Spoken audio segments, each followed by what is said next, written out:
A nation is hurting after 21 people, kids and teachers, were murdered in a classroom in Uvalde, Texas.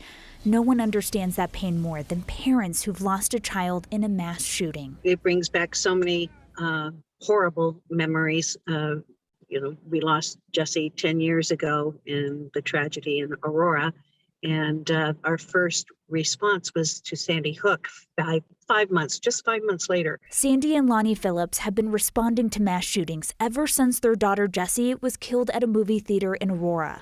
On Sunday, they're in Uvalde to help those who are just starting that grieving process. The grief is something you just can't explain until you've gone through it, because it's different each time. We do it because when this happened to us, there was nobody that reached out to us to tell us what to expect next. Now they're reaching out to share what to expect right after and what could come 10 years later. When Jessie was killed, if I had had a handgun in the home, I might not be here today because I was so devastated.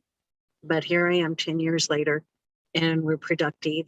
We're happy. This trip is harder than others. Most of the students killed were born the year Jessie died. There's something about that is pulling at my heartstrings, more so than usual. Sandy and Lonnie want to see change so another family doesn't know this pain.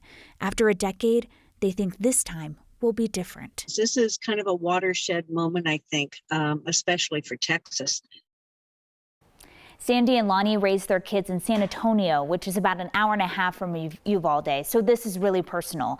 They haven't met any survivors yet, but they did speak with the coroner who grew up in Uvalde and knew all of the families of the victims, Steve. Their strength has gotten so many people to a point of healing through these awful tragedies. Yeah, can you imagine someone going through their grief and they just decided, you know what, I'm going to channel my grief, I'm going to take it as action, and it's all going to be in memory of my daughter. They're incredible people. Callie Rinke reporting. Thank you.